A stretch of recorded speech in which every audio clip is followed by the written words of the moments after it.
డబ్బులతో అమ్మవారికి మాల చేస్తాను. ఇలా అంటిద్దాం ఇక్కడ. ఇప్పుడే ఇది ఉంది కదా, ఈ సైడ్ ఇలా ఫోల్డింగ్ చేసేయండి. దీని మీద ఇటు పక్క సైడ్ ఇటు ఫోల్డింగ్ చేసేయండి. కాయిన్స్ అంటించుకుందాం ఇలాగా. అంటే 5 రూపీస్ కాయిన్స్ ఏమైనా ఫోల్డింగ్ చేసేయండి. ఇది కూడా అటు ఇటు విడివిడిగా చేసుకున్నాం కదా.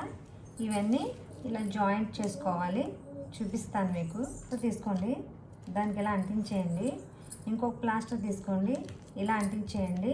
ఒక ప్లాస్టర్ తీసుకొని ఇవి దీని మీద ఇలా పెట్టుకొని, ఇప్పుడు 2 ఉన్నాయి కదా, ఈ 2 కూడా ఇక్కడ ఇలా పెట్టేసుకొని, ఇప్పుడు ఒకటి ఉంది కదా, ఒకటి కూడా ఇలా పెట్టేసుకొని చుట్టూ ఇప్పుడు కట్ చేసుకో. చిన్న ప్లాస్టర్ కింద తీసుకొని ఈ 2 చైన్లు ఇక్కడ అంటించేసుకోండి. ప్లాస్టర్ మీద మళ్ళీ ఇవి ఇలా పెట్టేసుకోవడమే. అమ్మవారికి కాయిన్స్తో దండ తయారైపోయింది. డబుల్ సైడ్ ప్లాస్టర్ ఉంటుంది కదా, మీ దగ్గర ఏది ఉంటుంది, ఇది నా దగ్గర ఉంది.